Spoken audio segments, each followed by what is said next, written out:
Facebook কর্তৃপক্ষ যদি আমাকে সাসপেন্ড দিয়ে দিত, কিংবা আমার অ্যাকাউন্টটা যদি ডিলিট করে দিত, কিংবা আমি ঢুকতে পারবো না এমন যদি কিছু করে দিত, আমার করার কিছুই ছিল না। আসসালামু আলাইকুম সুপ্রিয় দর্শক শ্রোতা, রাত শেষ হলেই শুরু হবে ঈদ উল ফিতরের আয়োজন। হ্যাঁ প্রিয় বন্ধুরা, তাই তো জানাই পবিত্র ঈদ উল ফিতরের শুভেচ্ছা, ঈদ মুবারক।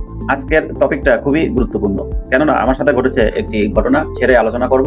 আপনারা ফেসবুক নিয়ে ওইটা করবেন না। আমি যেটা করেছি, কি করেছি, আমি ইউটিউবের একটি ভিডিও মেসেঞ্জারে অনেকগুলো শেয়ার করেছি, একটা ভিডিও অনেকজনের কাছে পাঠিয়েছি, সঙ্গে সঙ্গে ফেসবুক থেকে আমাকে নোটিফিকেশন দেয় এবং আমার ফেসটা আইডেন্টিফাই করে, এবং 1 ঘন্টার জন্য তারা আমার ফেসবুকের কার্যক্রম অমিট রাখে, অর্থাৎ আমি সাসপেন্ডে যাই 1 ঘন্টার জন্য।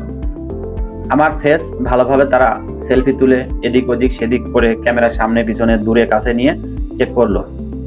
চেক করার পরে আল্লাহ পাকের রহমতে আমি আইডিটা ফিরে পেয়েছি। প্রিয় বন্ধুরা, আপনারা ভুল করবেন না। মেসেঞ্জার হচ্ছে ফেসবুকের একটি প্রতিষ্ঠান, অর্থাৎ ফেসবুক মেসেঞ্জার এই দুইটা এক, কিন্তু ইউটিউব আর একটা সেক্টর, অন্য একটি লাইন। তাই এক লাইনের ভিডিও আর এক লাইনে দেওয়া মানে হচ্ছে আপনি এক লাইনের গ্রাহককে অন্য লাইনে নিয়ে যাওয়ার জন্য চেষ্টা করছেন। এটা কখন আপনারা করবেন না। হ্যাঁ, 2-1টা ভিডিও শেয়ার করা যায়, সেটা আলাদা কথা, কিন্তু এক নাগালে সেন্ড করবেন অহরহ, এটা করবেন না। আমার মতো এই ভুলটা আপনারা কেউ করবেন না। ফেসবুক কর্তৃপক্ষ যদি আমাকে সাসপেন্ড দিয়ে দিত, কিংবা আমার অ্যাকাউন্টটা যদি ডিলিট করে দিত, কিংবা আমি ঢুকতে পারবো না এমন যদি কিছু করে দিত, আমার করার কিছুই ছিল না, আমার বলার কিছুই ছিল না। তাই আপনারা একটা প্ল্যাটফর্ম থেকে আর একটা প্ল্যাটফর্মে যখনই ভিডিও শেয়ার করবেন, সেটা মাত্রা অতিরিক্ত করবেন না।